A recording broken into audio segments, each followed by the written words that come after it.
ನಾವು ಪ್ರಾರ್ಥನೆ ಭಾಗ ಮುಗಿಸ್ದೋ, ಆರಾಧನೆ ಭಾಗ ಮುಗಿಸ್ದೋ, ಚಿಕ್ಕದಾಗಿ ಒಂದು ವಿಡಿಯೋವನ್ನು ನೋಡೋದ್ರ ಮೂಲಕ ದೇವರ ನಾಮದ ಮಹಿಮೆನ ನಾವು ನೋಡಿದೋ. ಹಾಗೆ ಅವರ ಪುನರುತ್ಥಾನವಾಗಿ ಎದ್ದು ಬಂದಿರೋಂಥದ್ದನ್ನು ಕೂಡ ಇವತ್ತು ನಾವು ಆಚರಿಸ್ತಾ ಇದ್ದೀವಿ. ಯಾಕೆಂದರೆ ಯೇಸು ಸ್ವಾಮಿ ಎದ್ದು ಬಂದಿದ್ದು ಸುಮ್ಮನಲ್ಲ, ನನಗೋಸ್ಕರ ನಿನಗೋಸ್ಕರ. ಅಲ್ಲೆಲ್ಲೂಯ. ನನ್ನ ಪಾಪ ನಿನ್ನ ಪಾಪವನ್ನು ಹೊತ್ತುಕೊಂಡಿದ್ದು ಅಲ್ಲದೇನೆ ಅವ್ರು ಏನು ಮಾಡಿದ್ರು ಗೊತ್ತಾ, ಇನ್ನು ಮುಂದಕ್ಕೆ ರಕ್ಷಕನಾಗಿ ದೇವರಾಗಿ ಎದ್ದು ಬಂದರು. ಪ್ರಿಯರೇ, ಇವತ್ತು ನಾವು ಎದ್ದು ಬಂದಂಥ ಯೇಸುವನ್ನು ಆರಾಧಿಸಬೇಕೇ ಹೊರತು ಶಿಲುಬೆಯಲ್ಲಿರುವಂಥ ಯೇಸುವನ್ನು ಆರಾಧಿಸೋದು ಬೇಡ. ನನ್ನ ಜೀವಿತದಲ್ಲಿ ನಿನ್ನ ಜೀವಿತದಲ್ಲಿ ಇವತ್ತು ಎದ್ದು ಬಂದಂಥ ಯೇಸುವನ್ನು ನಾವು ಆರಾಧಿಸಬೇಕು. ಇವತ್ತು ವಚನದ ಭಾಗಕ್ಕೆ ಹೋಗುವ, ವಚನದ ಭಾಗದಲ್ಲಿ ಓದುವಾಗ ದೇವರು ತಾನೇ ತನ್ನ ನಾಮವನ್ನು ಮೈಪಡಿಸ್ಕೊಳ್ಳಿ. ನಾವು ಪ್ರಾರ್ಥನೆ ಮಾಡಿಕೊಂಡು ಎಲ್ಲರೂ ಕಣ್ಣುಗಳನ್ನು ಮುಚ್ಚಿರಿ. ಪರಲೋಕದ ತಂದೆಯೇ, ಪ್ರಭು ಯೇಸುವಿನ ಅಭಿಷೇಕಗಳ ನಾಮದಲ್ಲಿ ಪವಿತ್ರಾತ್ಮನ ಸಹಾಯದಿಂದ ಸ್ವಾಮಿ ಅಪ್ಪ, ಈ ದಿನ ಈ ರೀತಿಯಾಗಿ ಒಂದು ವಚನದ ಭಾಗಕ್ಕೆ ಹೋಗುವಾಗ ನಿನ್ನ ನಾಮ ಮಹಿಮೆಯಾಗಲಿ. ನಿನ್ನ ಕೃಪೆ, ನಿನ್ನ ಬಲ, ನಿನ್ನ ಶಕ್ತಿ ಇಳಿದು ಬರಲಿ ಸ್ವಾಮಿ. ನೀನು ಮಾಡಿದ ಅದ್ಭುತಕ್ಕಾಗಿ ಸ್ತೋತ್ರ, ನೀನು ಮಾಡೋ ಸೂಚಕ ಕಾರ್ಯಕ್ಕಾಗಿ ಸ್ತೋತ್ರ. ಯೇಸುವೇ, ನಿನ್ನ ಅಗ್ನಿ ಅಭಿಷೇಕ ಈ ಜಾಗದಲ್ಲಿ ಇಳಿದು ಬರಲಿ ಸ್ವಾಮಿ. ನಿನ್ನ ಕೃಪೆ ಇಳಿದು ಬರಲಿ ಸ್ವಾಮಿ. ನಿನ್ನ ಪುನರುತ್ಥಾನದ ಶಕ್ತಿ ಈ ಜಾಗದಲ್ಲಿ ಇಳಿದು ಬರಲಿ ಎಂದು ಪ್ರಾರ್ಥಿಸ್ವಾಮಿ. ಅಪ್ಪ, ನೀನು ಮಾಡದ ಕಾರ್ಯಕ್ಕಾಗಿ ಸೋದರಪ್ಪ. ಹಳ್ಳಿ ಜನಗಳು ಸ್ವಾಮಿ ಇವರನ್ನೆಲ್ಲ ಮುಟ್ಟು ಸ್ವಾಮಿ, ಮುಟ್ಟುವಂಥ ದೇವರು ನೀವಾಗಿದ್ದೀರಿ, ಅದಕ್ಕಾಗಿ ಸೋದರ. ಯೇಸುವಿನ ಕೃಪೆಗಳ ನಾಮದಲ್ಲಿ ಬೇಡಿ ಒಂದೇನು ತಂದೆ. ಆಮೇನ್. Price lord. ಪ್ರಿಯ ದೇವರು ನಿಮ್ಮನ್ನು ಆಶೀರ್ವಾದ ಮಾಡಲಿ. ಆಮೇನ್. ಇವತ್ತು ನಾವು ಯೇಸು ಸ್ವಾಮಿ ಸತ್ತಿರೋದ್ರ ಬಗ್ಗೆ ಎಲ್ಲರೂ ವಾಕ್ಯ ಕೊಡ್ತಾರೆ. ಮುಳ್ಳು ಕಿರೀಟನ ಹಿಂಗೆ ಚುಚ್ಚಿಬಿಟ್ರಂತೆ, ಕಣ್ಣೊಳಗಡೆಯಿಂದ ಮೊಳೆ ಬಂತಂತೆ, ಕೈಗೆ ಮೊಳೆ ಹೊಡೆದ್ರಂತೆ. ಹೌದು, ನಿಜ. ಆ ಥರ ಬೋಧನೆ ಕೊಡೋರಿಗಾಗಿ ನಾವು ಸ್ತೋತ್ರ ಮಾಡೋಣ. ಹಾಗೆಯೇ ಸತ್ತು 3 ದಿವಸ ಎದ್ದು ಬಂದ್ರಂತೆ ಅಂತೇಳಿ ಬೋಧನೆ ಮಾಡ್ತಾರೆ, ಅದಕ್ಕೂ ನಾವು ಸ್ತೋತ್ರ ಮಾಡೋಣ. ಆದರೆ ಇವತ್ತು ನಾನು ನಿಮಗೆ ಮಾಡುವಂಥ ಬೋಧನೆ ಎಂದರೆ ಸತ್ತ ಒಂದು ಕಾರಣ ಏನು, ಅವರ ಪುನರುತ್ಥಾನವಾಗಿ ಎದ್ದು ಬಂದ ಮೇಲೆ ಏನಾಯಿತು, ಇದ್ರ ಬಗ್ಗೆ ನಾವು ಸ್ವಲ್ಪ ಕೂಲಂಕುಷವಾಗಿ ತಿಳಿದುಕೊಳ್ಳೋಣ. ಪ್ರಿಯರೇ, praise Lord. Praise Lord. Hallelujah. Yesu ಸ್ವಾಮಿನ ಸಾಯಿಸಕ್ಕೆ ಯಾರ ಕೈಯಿಂದ ಆಗೋದಿಲ್ಲ. ಆದರೆ ಅವ್ರು ಸತ್ತರು ಯಾಕೆಂದರೆ ನನಗೋಸ್ಕರ ನಿನಗೋಸ್ಕರ ಸತ್ತರಷ್ಟೇ. ಅವ್ರನ್ನ ಸಾಯಲಿಕ್ಕೆ ಯಾವುದೇ ಕಾರಣಕ್ಕೂ ಅವ್ರನ್ನ ಸಾಯಿಸೋದಿಲ್ಲ. ಸತ್ತರೂ ಕೂಡ ಅವ್ರನ್ನ ಮರಣ ಹಿಡ್ಕೊಳ್ಳೋಕ್ಕಾಗೋದಿಲ್ಲ.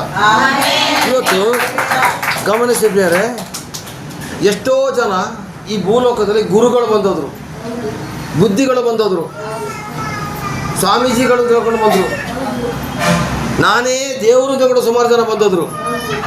ಆದರೆ ಅವರೆಲ್ಲ ಸತ್ತರು, ಸಮಾಧಿಲಿ ಇವತ್ತು ಕೊಳ್ತ ಎಣವಾಗಿದ್ದಾರೆ, ಆದರೆ ಎದ್ದು ಬರಲಿಲ್ಲ.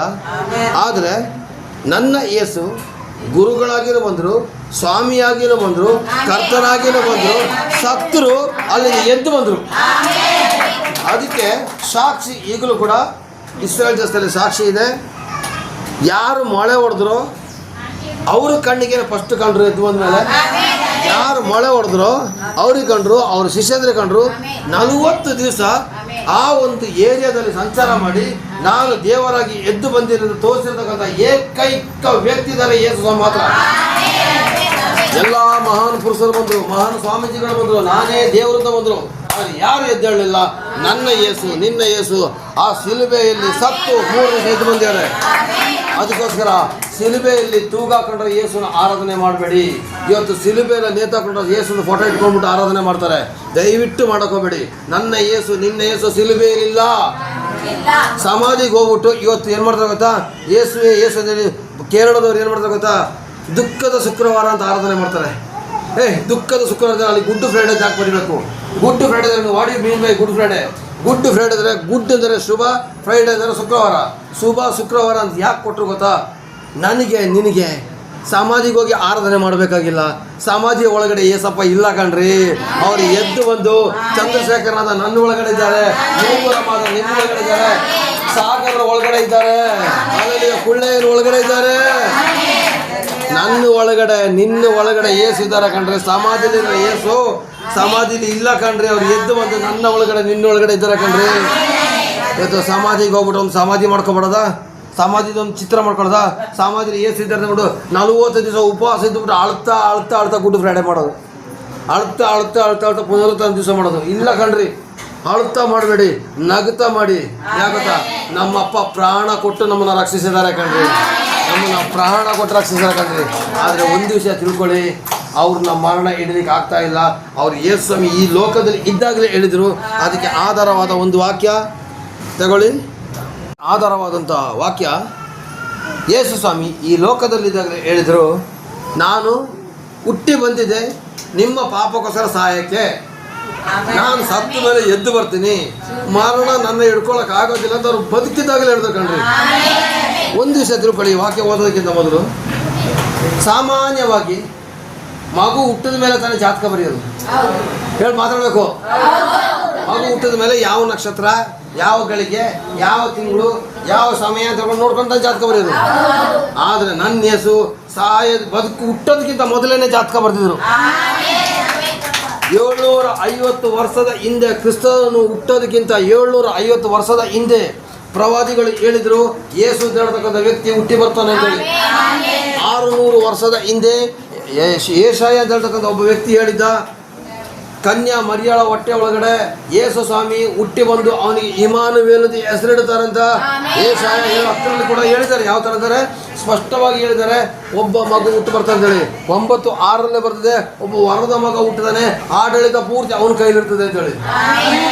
Price lord. ಹಾಗಲ್ಲಿಯ ನಮಗೆಲ್ಲ ಹುಟ್ಟಿದ ಮೇಲೆ ಜಾತಕ ಬರೆದ್ರೆ, ಯೇಸು ಸ್ವಾಮಿ ಹುಟ್ಟೋದಕ್ಕಿಂತ ಮೊದಲನೇ ಜಾತಕ ಬರೆದಿದ್ರು. ಕೊನೆಗೆ ಅವ್ರು ಹಿಂಗೇನೆ ಸಾಯ್ತಾರೆ ಅಂತ ಕೂಡ ಬರೆದು ಬಿಟ್ಟಿದ್ರು. ಯಾವಾಗ ಹುಟ್ಟೋದಕ್ಕಿಂತ ಮೊದಲೇನೆ ಅವ್ನು ಹಿಂಗೆ ಸಾಯ್ತಾನೆ ಅಂತ ಬರ್ತಿದ್ರು ಕಣ್ರಿ. ಹಾಗಾದ್ರೆ ಅವರು ಸುಮ್ಮನೆ ಬರಲಿಲ್ಲ, ಯಾರೋ ಓಡೋಗ್ಬಿಟ್ಟು ಕೊಲೆ ಮಾಡಲಿಲ್ಲ, ರೋಡಲ್ಲಿ ಅಟ್ಟಾಡಿಸ್ಕೊಂಡು ಹೊಡೆದು ಕೊಂದಾಕ್ಲಿಲ್ಲ, ಎಳ್ಕೊಂಡೋಗಿ ಸಿಲುಬೆಗೆ ಹಾಕ್ಲಿಲ್ಲ.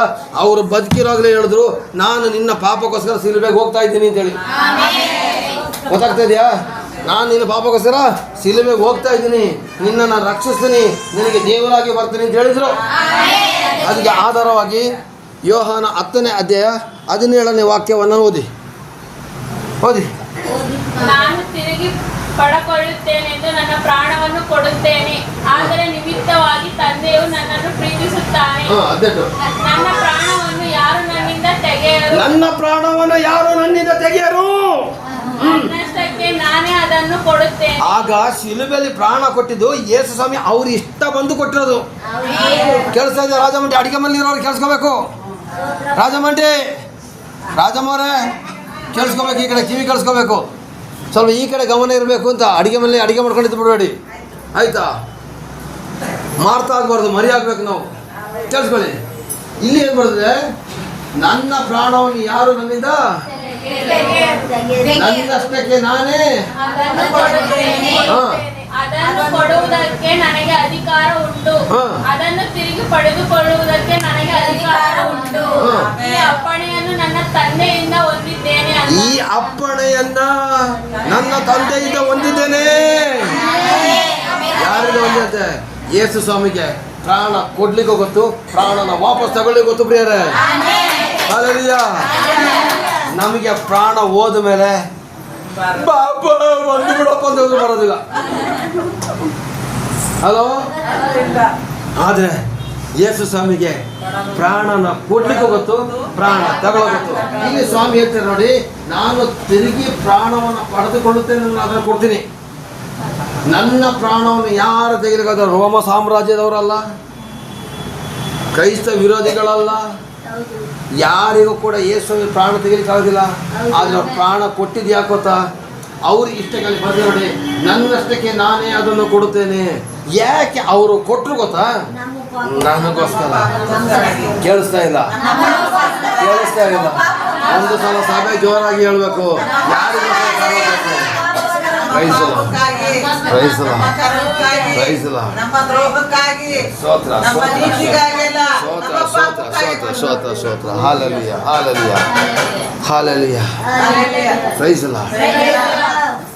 ಅವರೇನೆ ಪ್ರಾಣ ಕೊಟ್ಟರು ಬೇರೆ ಯಾರಿಗೆ ತೆಗೆದುಕೋದಿಲ್ಲ. ಯಾಕಂದ್ರೆ ದೇವರು ಪ್ರಾಣ ತೆಗೆಯುವಂಥವ್ರು ಯಾರು ಬಂದೂ ಇಲ್ಲ, ಇನ್ನೂ ಬರೋದೂ ಇಲ್ಲ. ನನ್ನಷ್ಟಕ್ಕೆ ನಾನೇ ಕೊಡ್ತೇನೆ, ಅದನ್ನು ಕೊಡುವುದಕ್ಕೆ ನನಗೆ ಅಧಿಕಾರ ಉಂಟು. ನಾವೇನಾದರೂ ಪ್ರಾಣ ಕೊಟ್ಬಿಟ್ರೆ ವಾಪಸ್ ಬರೋದಿಲ್ಲ. ಆದರೆ ಏಸಪ್ಪ ಪ್ರಾಣ ಕೊಟ್ಟು ವಾಪಸ್ ತಗೊಳ್ಳೋಕ್ಕೂ ಅಧಿಕಾರ ಉಂಟಂತೆ. ನಾನು ಅದನ್ನು ತೆರಿಗೆ ಪಡೆದುಕೊಳ್ಳುತ್ತೇನೆ. ಹಾಗಾದ್ರೆ ಪ್ರಿಯರೇ, ಇವತ್ತು ಅಪ್ಪ ಸತ್ತೋಗ್ಬಿಟ್ಟಿಯಲ್ಲಪ್ಪ ಅಂತ ಅಳಬೇಕಾಗಿಲ್ಲ. ಅಪ್ಪ ನನಗೋಸ್ಕರ ಸತ್ತಿದ್ಯಲ್ಲ ಅಂತೇಳಿ ನಿನ್ನ ಪಾಪಕ್ಕೋಸ್ಕರ ಅಳು. ನಾನು ಸತ್ತರೂ ಕೂಡ, ಅಪ್ಪ ನೀನು ಸತ್ತಿದ್ರು ಕೂಡ ನಾನು ಇವತ್ತು ಪಾಪ ಮಾಡ್ತಾ ಇದ್ದೀನಲ್ಲ ಅಂತ ಅದಕ್ಕೋಸ್ಕರ ಅಳು. ಇವತ್ತು ಏನು ಹೇಳಿದ್ರು ಗೊತ್ತಾ? ನೀನು ನನಗೋಸ್ಕರ ಅಳಬೇಡಿ, ನಿಮಗೂ ನಿಮ್ಮ ಮಕ್ಕಳು ಮೊಮ್ಮಕ್ಕಳಿಗೋಸ್ಕರ ಅಳಿರಿದ್ದ ದೇವರು ವಾಕ್ಯ ಇದೆ ಪ್ರಿಯರೇ. ನಾನು ಈ ಥರ ಆಗಿದ್ದೀನಿ ಅಂತ ಅಳಬೇಡಿ, ಸ್ವಾಮಿನೇ ಹೇಳಿದ್ದಾರೆ. ದುಃಖದ ಶುಕ್ರವಾರ ಹೆಂಗಪ್ಪ ಹೋಗ್ಬಿಡ್ತು, ದುಃಖ ಬೆಳ್ಳಿ ಆಯ್ತು ಅಂತ ಹೇಳ್ತಾರೆ. ಇವತ್ತು ಸಾಮಾನ್ಯವಾಗಿ ಸುಮಾರು ಪಂಗಡದವರು ದುಃಖದಿಂದ ಈ ಹಬ್ಬನ ಆಚರಿಸ್ತಿದ್ದಾರೆ. ಯೇಸು ಸ್ವಾಮಿನೇ ಹೇಳಿದ್ದಾರೆ, ನನಗೋಸ್ಕರ ನೀವು ಅಳಬೇಡಿ, ನಿಮ್ಮ ಕುಟುಂಬ ನಿಮ್ಮ ಮಕ್ಕಳಿಗೋಸ್ಕರ ಅಳ್ರಿ ಅಂತ ಹೇಳಿದ್ದಾರೆ. ಅಂದರೆ ನಿಮ್ಮ ಮಕ್ಕಳು ಮಾಡಿದ ಪಾಪಕ್ಕೋಸ್ಕರ ಕಣ್ಣೀರು ಹಾಕಿ, ನೀವು ಮಾಡಿದ ಪಾಪಕ್ಕೋಸ್ಕರ ಕಣ್ಣೀರು ಹಾಕ್ಬಿಟ್ಟು ಬಿಡಿ, ನಾನು ನಿಮಗೋಸ್ಕರ ಪ್ರಾಣ ಕೊಟ್ಟಿದ್ದೀನಲ್ವಾ, ಈ ಪ್ರಾಣ ಕೊಟ್ಟಿದ್ದಕ್ಕಾದ್ರೂ ಬೆಲೆ ಕೊಡಿ. ನಾನು ದುಡ್ಡು ಕೊಡಲಿಲ್ಲ ನಿಮಗೆ, ಕಾಸು ಕೊಡಲಿಲ್ಲ ನಿಮಗೆ, ಬಂಗಾರ ಕೊಟ್ಬಿಟ್ಟು ತಗೊಳ್ಳಿಲ್ಲ, ನನ್ನ ರಕ್ತ ಕೊಟ್ಟು ತಗೊಂಡಿದ್ದೀನಪ್ಪ, ನನ್ನ ರಕ್ತ ಕೊಟ್ಟು ತಗೊಂಡಿದ್ದೀನಪ್ಪ, ಇದಕ್ಕಾದ್ರೂ ಬೆಲೆ ಕೊಟ್ಟು ನಿಮ್ಮ ಪಾಪನ ಬಿಡಿ ಅಂತ ನನ್ನ ಸ್ವಾಮಿ ಹೇಳ್ತಿದ್ದಾರೆ. ಅದಕ್ಕೆ ನೀವು ವಿಡಿಯೋದಲ್ಲಿ ತೋರಿಸಿರೋದು, ನಿಮಗೆ ವಿಡಿಯೋದಲ್ಲಿ ತೋರಿಸಿ ಗೊತ್ತಾ, ಆ ರಕ್ತವನ್ನು ಸುರಿಸಿ ನನ್ನನ್ನು ನಿನ್ನನ್ನು ತಗೊಂಡಿದ್ದಾರೆ ಪ್ರಿಯರೇ. ಅದನ್ನು ತಗೊಳ್ಳೋಕ್ಕೆ ಯಾರ ಕೈಲಾಗೋದಿಲ್ಲ. ಈ ಅಪ್ಪಣೆನ ತಂದೆಯ ದೇವರು ಕೊಟ್ಟರು ಅವರಿಗೆ. Praise the Lord. ಈಗ ಗ್ಯಾರಂಟಿ ಆಯ್ತಾ ಯೇಸು ಸ್ವಾಮಿನ ಕೊಲ್ಲಕ್ಕೆ ಯಾರ ಕೈಲಿ ಆಗೋದಿಲ್ಲ ಅಂತ? ಗ್ಯಾರಂಟಿನಾ? ಗ್ಯಾರಂಟಿ ಹೇಳೋರು ಒಂದ್ಸಲ ಕೈಗಳನ್ನು ಮೇಲೆ ಕೆತ್ತುತ್ತಾ ಆಮೇಲೆ ಕೇಳಿಸ್ತಾ ಇಲ್ಲ ನೋಡಿ. Praise the Lord. Praise the Lord. ಅರ್ಥ ಮಾಡ್ಕೊಳ್ಳಿ ದೇವರ ಅತಿ ಪರಿಶುದ್ಧವಾದ ನಾಮಕ್ಕೆ. ಇನ್ನೊಂದು ವಾಕ್ಯ ಮತ್ತಾಯ 16:21 ತಗೊಳ್ಳಿ. ಮತ್ತಾಯ 16:21 ಅವ್ರು ಇನ್ನೊಂದು ಮಾತಾಡ್ತಾರೆ, ನಾ ಸಾಯ್ತೀನಿ ಅಂತ ಹೇಳೋದಕ್ಕೆ. ಓದಿ ಓದಿ. ಅಂದಿನಿಂದ ಯೇಸು ಕ್ರಿಸ್ತನು ಜೋರಾಗಿ ತಾನು ಯೆರೂಸಲೇಮಿಗೆ ಹೋಗಿ ಅಲ್ಲಿ ಹಿರಿಯರಿಂದಲೂ ಕೇಳಿಸ್ತಾ ಇದೆ ಪಕ್ಕದಲ್ಲಿರೋರಿಗೆ? ಶಾಸ್ತ್ರಿಗಳಿಂದಲೂ ಕೇಳಿಸ್ತಾ ಇಲ್ಲ? ಕಷ್ಟಗಳನ್ನು ಅನುಭವಿಸಿ ಇನ್ನೊಂದು ಸಲ ಸಾಯಿಸಲಾಡ ಪ್ರಿಯರೇ. ಈಗ ನಾವು ಅದೇ ಮತ್ತಾಯ 16:21 ಪುನಃ ಇನ್ನೊಂದ್ಸಲ ಓದಪ್ಪ. ಅಂದಿನಿಂದ ಯೇಸು ಕ್ರಿಸ್ತನು ತಾನು ಯೆರೂಸಲೇಮಿಗೆ ಹೋಗಿ ಅಲ್ಲಿ ಹಿರಿಯರಿಂದಲೂ ಮಹಾಯಾಜಕರಿಂದಲೂ ಶಾಸ್ತ್ರಿಗಳಿಂದಲೂ ಬಹು ಕಷ್ಟಗಳನ್ನು ಅನುಭವಿಸಿ ಕೊಲ್ಲಲ್ಪಟ್ಟು 3ನೆಯ ದಿವಸದಲ್ಲಿ ಜೀವಿತನಾಗಿ ಎಬ್ಬಿಸಲ್ಪಡಬೇಕೆಂದು ತನ್ನ ಶಿಷ್ಯರಿಗೆ ತಿಳಿಸುವುದಕ್ಕೆ ಪ್ರಾರಂಭ ಮಾಡಿದನು. ನೋಡಿ, ತನ್ನ ಶಿಷ್ಯರಿಗೆ ಅವ್ರು ತಿಳಿಸ್ತಾ ಇದ್ರು ಅಂತ ಈ ಲೋಕದಲ್ಲಿದ್ದಾಗ. ಹೆಂಗೆ ತಿಳಿಸ್ತಾ ಇದ್ರು? ಅಂದಿನಿಂದ ಯೇಸು ಕ್ರಿಸ್ತನು ತಾನು ಯೆರೂಸಲೇಮಿಗೆ ಹೋಗಿ ಅಲ್ಲಿ ಹಿರಿಯರಿಂದಲೂ ಮಹಾಯಾಜಕರಿಂದಲೂ ಶಾಸ್ತ್ರಿಗಳಿಂದಲೂ ಬಹು ಕಷ್ಟವನ್ನು ಅನುಭವಿಸಿ ಕೊಲ್ಲಲ್ಪಟ್ಟು 3ನೇ ದಿವಸದಲ್ಲಿ ಜೀವಿತನಾಗಿ ಎಬ್ಬಿಸಲ್ಪಡಬೇಕು ಅಂತ ಆ ಬದುಕಿರುವಾಗಲೇ ಯೇಸು ಸ್ವಾಮಿ ತನ್ನ ಶಿಷ್ಯನಿಗೆ ಹೇಳ್ತಾ ಇದ್ರಂತೆ. ಆಗ ಯೇಸು ಸ್ವಾಮಿದ ಮರಣ ಗೊತ್ತಿದ್ದಾಗಿದ್ದ ಅಲ್ಲ ಗೊತ್ತಿಲ್ಲದೇ ಆಗಿದ್ದ? ಇಲ್ಲ, ಗೊತ್ತಿಲ್ಲದೇ ಯಾರೋ ಅಟ್ಟಾಡ್ಸ್ಕೊಂಡು ಓಡ್ಬಿಟ್ಟು ಕೊಂದಾಕಿಲ್ಲ. ಯಾರೋ ಒಬ್ರು ರೋಡಲ್ಲಿ ಹೋಗಿ ಮರ್ಡರ್ ಬಿಡಲಿಲ್ಲ. ಅವರು ಮೊದಲೇ ಹೇಳಿದ್ರು, ನಾನು ನಿಮಗೋಸ್ಕರ ಸಾಯ್ತೀನಿ, 3 ದಿವಸ ಎದ್ದು ಬರ್ತೀನಿ ಅಂತೇಳಿ. ಎದ್ದು ಬಂದಾಯ್ತು. ಈಗ ಎದ್ದು ಬಂದ ಯೇಸು ಬೇಕೋ ಅಲ್ಲ ಸಿಲುಬೆಲಿರೋ ಯೇಸು ಬೇಕೋ? ಸಮಾಧಿಲಿರೋ ಯೇಸು ಬೇಕೋ ಸಿಲುಬೆಲಿರೋ ಯೇಸು ಬೇಕೋ? ಸಮಾಧಿಯಿಂದ ಎದ್ದು ಬಂದಿರೋ ಯೇಸು ಬೇಕು. ಹಾಗೆ ನಿನ್ನ ಜೀವಿತದಲ್ಲಿ ಯಾವುದೆಲ್ಲ ಸಮಾಧಿಗಳಿದೆ ಅದನ್ನೆಲ್ಲ ಇವತ್ತು ಲಯ ಮಾಡು. ಸಾಲ ದಳದ ಸಮಾಧಿ ಇದೆಯಾ, ನಾಶ ಮಾಡು. ವೈಭಿಚಾರ ದಳದ ಸಮಾಧಿ ಇದೆಯಾ, ನಾಶ ಮಾಡು. ಮೋಸ ದಳದ ಸಮಾಧಿ ಇದೆಯಾ, ನಾಶ ಮಾಡು. ಅಂಧಕಾರ ಶಕ್ತಿ ದಳದ ಸಮಾಧಿ ಇದೆಯಾ, ನಾಶ ಮಾಡು. ಕೆಟ್ಟತನದ ಸಮಾಧಿ ಇದೆಯಾ, ನಾಶ ಮಾಡು. ನಿನ್ನ ಒಳಗಡೆ ಯೇಸು ಕ್ರಿಸ್ತ ಎದ್ದು ಬರ್ತಾ ಇದ್ದಾನೆ. ರಾಜಾದಿ ರಾಜ ಬರ್ತಾ ಇದ್ದಾನೆ. ದೇವಾದಿ ದೇವ ಬರ್ತಾ ಇದ್ದಾನೆ. ಮರಣವನ್ನು ಗೆದ್ದ ದೇವರು ಬರ್ತಾ ಇದ್ದಾರೆ. ನಿನ್ನ ಸಮಸ್ಯೆಗಳನ್ನು ಈಗಲೇ ಸಮಾಧಿ ಮಾಡು. ನಿನ್ನ ಒಳಗಡೆ ಯೇಸು ಕ್ರಿಸ್ತ ಬರ್ತಾನೆ. Hallelujah. Praise the Lord. Praise the Lord. Praise the Lord. ಇವತ್ತು ಎಲ್ಲ ಸಮಾಧಿಗಳನ್ನ ನೋಡಿದ್ರು ಕೂಡ ಅದೆಲ್ಲದರಲ್ಲೂ ಅವಶೇಷಗಳಿದೆ. ಆದರೆ ಯೇಸು ಸ್ವಾಮಿ ಸಮಾಧಿ ಮಾತ್ರ ಇವತ್ತು ಖಾಲಿಯಾಗಿದೆ. ಯಾಕಂದರೆ ಯೇಸು ಸ್ವಾಮಿ ಎದ್ದಿದ್ದಾರೆ. ಯೇಸು ಸ್ವಾಮಿನ ಕತ್ಕೊಂಡು ಹೋಗ್ಬಿಡ್ತಾರೆ, ಎತ್ತುಕೊಂಡು ಹೋಗ್ಬಿಡ್ತಾರೆ ಅಂತಕೊಂಡು ಭಾಳ ಟ್ರೈ ಮಾಡಿದ್ರು ರೋಮ್ ಸಾಮ್ರಾಜ್ಯದವರು. ಯಹೂದಿಯರೇ ಇದು ಮಾಡೋದು, ಕೊಲೆ ಮಾಡಿಸೋಕ್ಕೆ ಕಾರಣನೇ ಅವರು, ಸಾಯಿಸೋ ಕಾರಣನೇ ಅವರು. ಆದರೆ ಏನೆಲ್ಲ ಮಾಡೋ ಟ್ರೈ ಮಾಡಿದ್ರು, ಕೊನೆಗೆ ಆಗಲಿಲ್ಲ. ದೂತ ಬಂದ, ಕಲ್ಲು ಉಳಿಸ್ದ, ಯೇಸು ಸ್ವಾಮಿ ಎದ್ದು ಬಂದನ್ನು ಪ್ರಕಟಪಡಿಸ್ದ ಪ್ರಿಯರೇ. ಹಲ್ಲೆಲೂಯಾ. ಇರಲಿ, ಅದು ಮುಂದಕ್ಕೆ ಹೋಗೋಣ. ಹಲ್ಲೆಲೂಯಾ. ಮನುಷ್ಯನಾಗಿ ಬಂದ ಯೇಸು ಇವತ್ತು ದೇವರಾಗಿ ಜೀವಿತನಾಗಿ ಎದ್ದಿದ್ದಾನೆ. Praise the Lord. Praise the Lord. ಹಾಗಾದರೆ ಯೇಸು ಸ್ವಾಮಿ ಬಂದರು, ಅವ್ರು ಎದ್ದಿದ್ದಾರೆ, ಗ್ಯಾರಂಟಿ ನಂಬಬೇಕು. Praise the Lord. ಯಾಕೆ ಬಂದರು ಅಂತಂದರೆ ಅವರು ನಮ್ಮ ಪಾಪಕ್ಕೋಸ್ಕರ ಪ್ರಾಣಿ ಪಕ್ಷಿಗಳನ್ನು ಬಲಿ ಕೊಟ್ಟರೆ ಪ್ರಯೋಜನ ಇಲ್ಲ, ದನ ಕುರಿ ಕೋರಿಗಳನ್ನ ಕೊಟ್ಟರೆ ಪ್ರಯೋಜನ ಇಲ್ಲ. ಮನುಷ್ಯ ಮಾಡೋ ಪಾಪಕ್ಕೆ ಮನುಷ್ಯನೇ ಸಾಯಬೇಕು ಅಂತೇಳಿ ಮನುಷ್ಯನೇ ಆಗಿ ಬಂದು ಮನುಷ್ಯನ ಪ್ರಾಣವನ್ನು ಕೊಟ್ಟು ಮರಣ ಕೊಡ್ತಿದ್ದ ಅಧಿಕಾರಿನ ಸೋಲ್ಸೋಕೆ ಬಂದ್ರೆ ಮರಣದ ಅಧಿಕಾರಿ ಯಾರು? ಸೈತಾನ. ಅವನನ್ನು ಸೋಲಿಸೋಕ್ಕೆ ಯೇಸಪ್ಪ ಬಂದರು. ಜೀವದ ಅಧಿಕಾರಿ ನಮ್ಮಪ್ಪ, ಮರಣದ ಅಧಿಕಾರಿ ಸೈತಾನ. ಅವನ ಸೋಲಿಸಕ್ಕೆ ಬಂದರು. ಹಲ್ಲೆಲೂಯಾ. ಅದಕ್ಕೆ ಆಧಾರವಾದ ವಾಕ್ಯ ಇಬ್ರಿಯ 2:4. ಇಬ್ರಿಯ 2:4. ಇಬ್ರಿಯ 2:4 ಓದಿ ಇಬ್ರಿಯ 2:4. ಯಾರು ಓದಪ್ಪ ಜೋರಾಗಿ. ಮತ್ತು ದೇವರು ಅವರ ಕೈಯಿಂದ ಸೂಚಕ ಹಾಂ ಸಾರಿ 2:14. ಸಾರಿ 2:14. 2:14 ಓದಿ. ಮಾತಾಡಬೇಡಿ ಅಡಿಗೆ ಮನೆಯವರು. ಇದಲ್ಲದೆ ಮಕ್ಕಳು ರಕ್ತ ಮಾಂಸಧಾರಿಗಳಾಗಿರುವುದರಿಂದ ಆತನು ಅವರಂತೆಯೇ ಅದನ್ನು ಆದನು. ನೋಡಿ, ಮಕ್ಕಳು ರಕ್ತ ಮಾಂಸಧಾರಿಗಳಾಗಿದ್ದ ಆತನು ಅವರಂತೆ ಆದನು. ನಾವು ಯಾರಾಗಿದ್ದೀವಿ? ರಕ್ತ ಮತ್ತು ಮಾಂಸಗಳಿಂದ ತುಂಬಿದವರಾಗಿದ್ದೀವಿ. ನಿಜ ಅಲ್ವಾ? ಯಾರಿಗಪ್ಪ ಎಂಡ ಇದೆ ಬಾಡಿಲಿ? ಇಲ್ಲ ತಾನೆ? ರಕ್ತ ಇದೆ ತಾನೆ? ಮಾಂಸ ಇದೆ ತಾನೆ? ರಕ್ತ ಮಾಂಸಧಾರಿಗಳು ನಾವಾಗಿದ್ದರಿಂದ ನಮ್ಮ ಥರನೇ ಅವ್ರು ಆಗಲೇಬೇಕಾಯ್ತು. ನಮ್ಮ ಪಾಪ ಹೊರಬೇಕಾದ್ರೆ ರಕ್ತ ಮಾಂಸಧಾರಿ ಆದನು. ಆತನು ತನ್ನ ಮರಣದಿಂದಲೇ ಮರಣಾಧಿಕಾರಿಯನ್ನು ಅಂದರೆ ಸೈತಾನನನ್ನು ಅಡಗಿಸಿ ಬಿಡುವುದಕ್ಕೂ ಮರಣ ಭಯದಿಂದ ತಮ್ಮ ಮಾನದಲ್ಲೆಲ್ಲ ದಶಾಶ್ವತಕ್ಕೂ ಅವರಂತೆ ರಕ್ತ ಮಾಂಸಧಾರಿಯಾದನು. ಈಗ ನಾನು ಓದ್ತೇನೆ ಈಗ ಇನ್ನೊಂದು ಸಲ.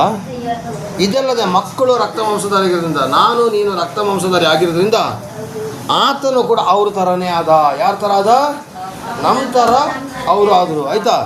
ತನ್ನ ಮರಣದಿಂದಲೇ ಮರಣದ ಅಧಿಕಾರಿ ಯಾರು? ಪಾಪವನ್ನು ತೋರಿಸಿಕೊಡುವನು ಯಾರು? ಸೈತಾನ. ಈ ಸೈತಾನನನ್ನು ಸೋಲಿಸ್ಬೇಕಿದ್ರೆ ಇವರು ಮರಣವನ್ನು ಅನುಭವಿಸಲೇಬೇಕಾಯಿತು. ಇವರು ಮರಣ ಅನುಭವಿಸಿದ್ರು, ಸೈತಾನನ್ನು ಸೋಲಿಸಿದ್ರು ಪ್ರಿಯರೇ. ಹಾಗಾದರೆ ಇಲ್ಲಿ ಮರಣ ಅಂದರೆ ಏನಂತ ನೋಡೋಣ. ಈ ವಾಕ್ಯ ಇಲ್ಲೇ ಇರಲಿ. ಮರಣ ಮತ್ತು ಮರಣದ ಅಧಿಕಾರಿ ಇದ್ದರೆ ಏನಂತ ನಾವು ನೋಡೋಣ. ಮರಣ ಮತ್ತು ಮರಣ ಅಧಿಕಾರಿ ಇದ್ದದ್ರ ಬಗ್ಗೆ ನಾವು ನೋಡೋಣ. ರೋಮಾಪುರ 6:23 ತಗೊಳ್ಳಿ. ಇದರಲ್ಲಿ ನೋಡಿ ಭಾಳ ಚೆನ್ನಾಗಿ ಬರೆದಿದೆ. 6:23 ತಗೊಳ್ಳಿ, ಓದಿ. ಏಕೆಂದರೆ ಪಾಪವು ಕೊಡುವ ಸಂಬಳ ಮರಣ. ಪಾಪವು ಕೊಡುವ ಸಂಬಳ. ಹಾಗಾದರೆ ಮರಣ ಹೆಂಗೆ ಬರ್ತದೆ? ನಾವು ಹಿಂಗೆ ಸತ್ತೋದ್ರೆ ಮರಣ ಅಲ್ಲ. ಅಣ್ಣ ಸತ್ತೋಳ ಹೇಳ್ತಾರಲ್ಲ, ಅದು ಮರಣ ಅಲ್ಲ ಪ್ರಿಯರೇ. ನಿಜವಾಗಿಯೂ ಆ ಮರಣ ಅದು ಕೊನೆ ಅಂತಿಮ ಇದೆ. ಆದರೆ ಪಾಪದಿಂದ ಬರ್ತದೆ ನೋಡಿ, ಆ ಮರಣ ನಿಮ್ಮನ್ನು ನರಕದವರೆಗೆ ತಲುಪಿಸ್ತದೆ. ನಮ್ಮ ದೇಹದಲ್ಲಿ ಸತ್ತಾಗ ನಾವು ಸ್ವರ್ಗಕ್ಕೆ ಹೋಗ್ಬೋದು, ನರಕಕ್ಕೆ ಹೋಗ್ಬೋದು ನಮ್ಮ ಆತ್ಮ. ಆದರೆ ಈ ಮರಣ ಇದೆ ನೋಡಿ, ಪರ್ಮನೆಂಟಾಗಿ ನಿಮ್ಮನ್ನು ನರಕಕ್ಕೆ ಎತ್ಕೊಂಡು ಹೋಗ್ಬಿಡ್ತದೆ. ಅದು ಬೇಡ. ಪಾಪದ ಸಂಬಳ ಏನು? ಮರಣ. ಪ್ರತಿಯೊಂದು ಕೆಲಸ ಮಾಡಿದ್ರೆ ಸಂಬಳ ಇದೆಯೇ ಇಲ್ವಾ? ಮಾತಾಡಬೇಕು. ಹಾಗಾದರೆ ಪಾಪಕ್ಕೂ ಒಂದು ಸಂಬಳ ದೇವರು ಕೊಡ್ತಾರೆ. ಅದೇನು ಗೊತ್ತಾ? ಮರಣ. ಆಗ ಮರಣಕ್ಕೊಬ್ಬ ಅಧಿಕಾರಿ ಬೇಕಲ್ವ? ಅವನೇ ಮರಣಾಧಿಕಾರಿ ಸೈತಾನ. ಗೊತ್ತಾಯ್ತಾ ಕೋಸು? ಹೌದೀಗ ಪಾಪವು ಕೂಡ ಸಂಬಳ ಮರಣ. ದೇವರ ಉಚಿತಾರ್ಥವು ನಮ್ಮ ಕರ್ತನಾದ ಕ್ರಿಸ್ತ ಯೇಸುವಿನಲ್ಲಿರುವ ನಿತ್ಯ ಜೀವ. ಅದಕ್ಕೇನೆ ದೇವ್ರು ಏನು ಮಾಡೋದು? ತಾನು ಪ್ರಾಣನ ಕೊಟ್ಟು ಪುಕ್ಷಟ ನಿಮಗೆ ನಿತ್ಯ ಜೀವ ಕೊಟ್ಟರು. ಈಗ ನಿಮಗೆ ನಿತ್ಯ ಜೀವ ಬೇಕೋ ಅಲ್ಲ ನಿತ್ಯ ಮರಣ ಬೇಕೋ? ನಿತ್ಯ ಜೀವ ಅಂದರೆ ನೀನು ಸತ್ತು ಹೋದರೂ ಕೂಡ ನಿನ್ನ ದೇಹ ಮಾತ್ರ ಮಣ್ಣಿಗೆ ಹೋಗ್ತದೆ. ನಿನ್ನ ಆತ್ಮ ನಿತ್ಯತ್ವಕ್ಕೂ ಯುಗಾಂತರಕ್ಕೂ ಅಪ್ಪನ ಸನ್ನಿಧಾನದಲ್ಲಿ ಇರ್ತದೆ. ಆದರೆ ನೀವು ಪಾಪ ಮಾಡಿದ್ರೆ ಯುಗಾಂತರಕ್ಕೂ ನಿತ್ಯಕ್ಕೂ ಸೈತಾನನ ಕೈಗಡೆ ಬೆಂಕಿಯಲ್ಲಿ ಡಂಕು ನಕ್ಕು ಕುಣಿತಾ ಇರ್ತೀಯ. ಅಲ್ಲಲ್ಲಿಯ ಯಾವ್ದು ಬೇಕು ನಿಮಗೆ? ತಯ್ಯ ತಕ್ಕ ಬೇಕಾ? ಯಾವ್ದು ಬೇಕು? ನಿತ್ಯ ಜೀವ ಬೇಕು ಅಂತ ಹೇಳೋರು. ಆಮೇಲೆ ನಿತ್ಯ ಮರಣ ಬೇಕು ಅಂತ ಹೇಳೋರು. ಆಮೇಲೆ ಹೇಳಿ ಯಾರು ಹೇಳೋದಿಲ್ಲ. ಯಾಕಂತ ನಿಮಗೋಸ್ಕರ ಅವ್ರ ಮರಣ ಅನುಭವಿಸಿ ಆಗಿದೆ ಪ್ರಿಯರೇ. ಯಾವುದೇ ಕಾರಣಕ್ಕೂ ನಮಗೆ ನಿತ್ಯ ಮರಣ ಇಲ್ಲ. ಯಾವುದೇ ಕಾರಣಕ್ಕೂ ನಮಗೆ ನಿತ್ಯ ಮರಣ ಇಲ್ಲ. ನಮಗೆ ನಿತ್ಯ ಜೀವ ಕೊಟ್ಟಾಯ್ತು. ಈಗ ಪುನಃ ಬನ್ನಿ, ಅದೇ ಇಬ್ರಿಯ 2ನೇ ಅಧ್ಯಾಯಕ್ಕೆ ಬನ್ನಿ. ಇಬ್ರಿಯ 2ನೇ ಅಧ್ಯಾಯಕ್ಕೆ 14ನೇ ವಾಕ್ಯಕ್ಕೆ ಬನ್ನಿ. ಪುನಃ ಓದಿ ಬೇಗ. ಮರಣಾಧಿಕಾರಿಯನ್ನು ಅಂದರೆ ಸೈತಾನನನ್ನು, ಗೊತ್ತಾಯ್ತು? ಇಲ್ಲೇ ಬರ್ತೀವಿ ನೋಡಿ. ಮರಣಾಧಿಕಾರಿ ಅಂದರೆ ಸೈತಾನ ಅಂತ ಬರ್ತಿದೆ. ಅಡಗಿಸಿ ಬಿಡುವುದಕ್ಕೆ ಸೈತಾನನ ಅಡಗಿಸ್ಲಿಕ್ಕೆ ನನ್ನ ಕೈಲಿ ನಿನ್ನ ಕೈಲಿ ಆಗ್ತಾ ಇರಲಿಲ್ಲ ಪ್ರಿಯರೇ. ಅದಕ್ಕೇನೆ ಯೇಸು ಸ್ವಾಮಿ ಅಡಗಿಸೋದ್ರೆ ಅವರು ಪ್ರಾಣವನ್ನು ಕೊಟ್ಟು ಸೈತಾನ ಅಡಗಿಸಿ 3 ದಿವಸ ಎದ್ದು ಬಂದು ನನಗೆ ನಿನಗೆ ಪರಲೋಕದ ಬೀಗದ ಕೈಯನ್ನು ಕೊಟ್ಟಿದ್ದಾರೆ. ಇವತ್ತು ಸ್ವರ್ಗದ ಬೀಗದ ಕೈ ನಿನ್ನ ಕೈಲಿದೆ, ಸಭೆದ ಬೀಗದ ಕೈ ನಿನ್ನ ಕೈಲಿದೆ. ಆರಾಧನೆ ಮುಗಿದ್ಬಿಟ್ಟು ಬಂದ್ರೆ ನಿನ್ನ ಕರ್ಮ, ನಿನ್ನ ಧರ್ಮ. ಹಾಲೆಲೂಯಾ. ಮತ್ತೆ 10 ಬರ್ತದೆ ಪೇತ್ರನಿಗೆ ಬೀಗದ ಕೈಗಳನ್ನು ಕೊಡ್ತೇನೆ ಅಂತ ಬರ್ತಿರೋದು. ಕೈಗಳು ಅಂತಂದರೆ ಸುಮಾರಿದೆ. ಕೈ ಅಂತಂದರೆ ಒಂದೇ, ಕೈಗಳು ಅಂತಂದರೆ ಆರಾಧನೆದು ಬೀಗದ ಕೀ, ಪ್ರಾರ್ಥನೆ ಬೀಗದ ಕೀ, ವಾಕ್ಯದ ಬೀಗದ ಕೀ. ಕೊನೆಗೆ ಬಂದರೆ ಎಲ್ಲ ಬೀಗದ ಕೀ ಒಬ್ರು ಗೊಂಚಲು ಮಾತ್ರ ಅವನ ಕೈಲಿರ್ತದೆ, ಅದು ಸಿಗೋದಿಲ್ಲ. ನಿಮಗೆ ಆರಾಧನೆ ಕೀನ ಕಳ್ಕೊಳ್ತೀರಾ, ನಿಮಗೆ ಭಾಗ ತೆಗೆದುಬಿಟ್ಟು ಒಳಗಡೆ ಹೋಗೋಕ್ಕಾಗೋದಿಲ್ಲ. ಅದಕ್ಕೇನೆ ನಿಮಗೆ 1000 ಸಲ ಹೇಳೋದು ಆರಾಧನೆ ಸ್ಟಾರ್ಟ್ ಆಗೋಗಲೇ ಬನ್ನಿ ಅಂತೇಳಿ. ಎಲ್ಲ ವಾಕ್ಯದ ವಾಕ್ಯ ಬರ್ತಿರಲ್ಲ, ಫಸ್ಟ್ದೇ ಬೀಗ ನಿಮಗೆ ಸಿಗೋದಿಲ್ಲ. 2ನೇ ಬೀಗ ಸಿಗದೆ ಏನು ಪ್ರಯೋಜನ? ಫಸ್ಟ್ ಬಾಗಿಲು ಓಪನ್ ಮಾಡೋಕ್ಕಾಗದೆ ನೀವು 2ನೇ ಬಾಗಿಲಿಗೆ ಏನು ಬರ್ತೀಯಾ? ಅದಕ್ಕೇನು ಹೇಳ್ತಾ ಇರೋದು, ಬೀಗದ ಕೈಗಳನ್ನು ಕೊಟ್ಟಿದ್ದಾರೆ. ಒಬ್ಬೊಬ್ಬರ ಕೈಲಿ ಬೀಗದ ಕೈ ಕೊಟ್ಟಿಲ್ಲ ಪ್ರಿಯರೇ, ಬೀಗದ ಕೈಗಳನ್ನು ಕೊಟ್ಟಿದ್ದಾರೆ. ಆ ಕೈಗಳಲ್ಲಿ ಆರಾಧನೆ ಬೀಗದ ಕೈನ ನೀನು ತಗೊಬರಲಿಲ್ಲ, ನಿಂದು ಫಸ್ಟ್ ಬಾಗಿಲು ಓಪನ್ ಆಗೋದಿಲ್ಲ, 2ನೇ ಬಾಗಿಲಿಗೆ ಕಾಯೋಕ್ಕೂ ಆಗೋದಿಲ್ಲ. ಹಾಗಾದರೆ ಎಲ್ಲ ಕೀಗಳು ಬೇಕಾನೆ. ಹಾಗಾದರೆ ಬಾಯಿ ಮುಚ್ಕೊಂಡು ಸೋತ್ರ ಹೇಳ್ಕೊಂಡು ಒತ್ತಿಗೆ ಮುಂಚೆ ಬನ್ನಿ.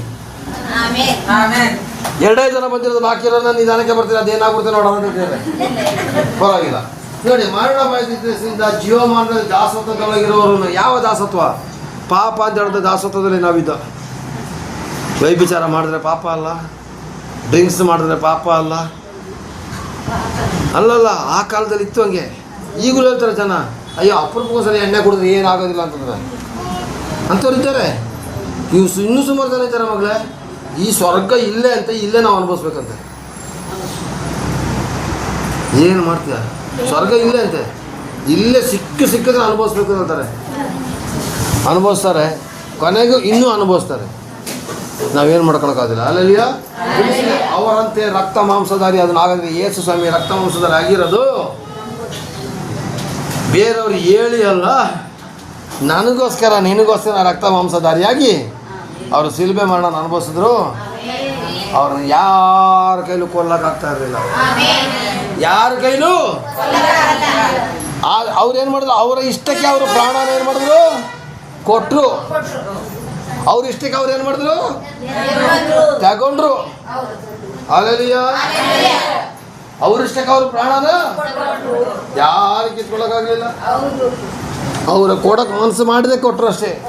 ಅವ್ರು ಏನಾದರೂ ಮನಸ್ಸು ಮಾಡಲಿಲ್ಲ ಅಂತಂದರೆ ನಾನು ನೀನು ಗ್ಯಾರಂಟಿ ನರಕಕ್ಕೆ ಹೋಗ್ಬೇಕಾಗಿತ್ತು. ನಾನು ನೀನು ನರಕಕ್ಕೆ ಗ್ಯಾರಂಟಿ ಹೋಗ್ಬೇಕಾಗಿತ್ತು. ನೀವು ಆಮೇಲೆ ಹೇಳಿದಾಗ ನಮ್ಮ ಮಗಳು ಮಾಡೋದು ಯಾಕೆಂದ್ರೆ ಹೇಳಿ ನರಕಕ್ಕೆ ಹೋಗ್ಬೇಕಂತ ಹೇಳಿದಾಗ ಆಮೇಲೆ ಹೇಳಿದ್ರಿ. ಅಲ್ಲಲ್ಲಿಯ ಪ್ರೈಸ್ ಅಲ್ಲ, ಅರ್ಥ ಆಗ್ತಿದ್ಯಾ?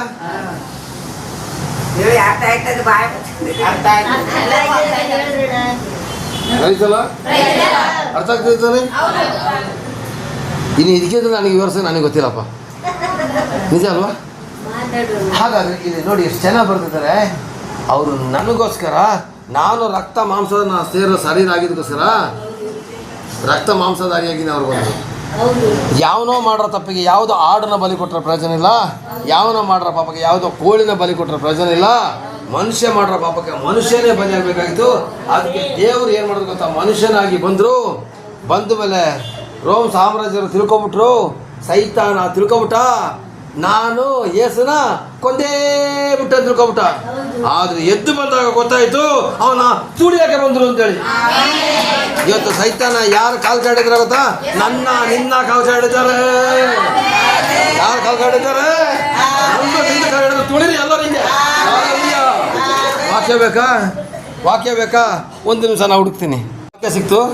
ರೋಮಪುರ 16:20. ಇವತ್ತು ಸೈತಾನ ಯಾರು ಕಾಡ ನೋಡಿ, ಓದಿ.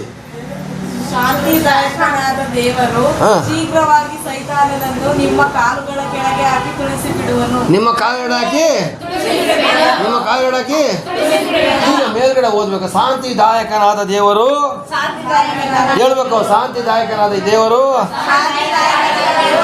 ಶೀಘ್ರವಾಗಿ ಇಮ್ಮಿಡಿಯೇಟ್ ಆಗಿ ಅರ್ಜೆಂಟಾಗಿ ಸೈತಾನನ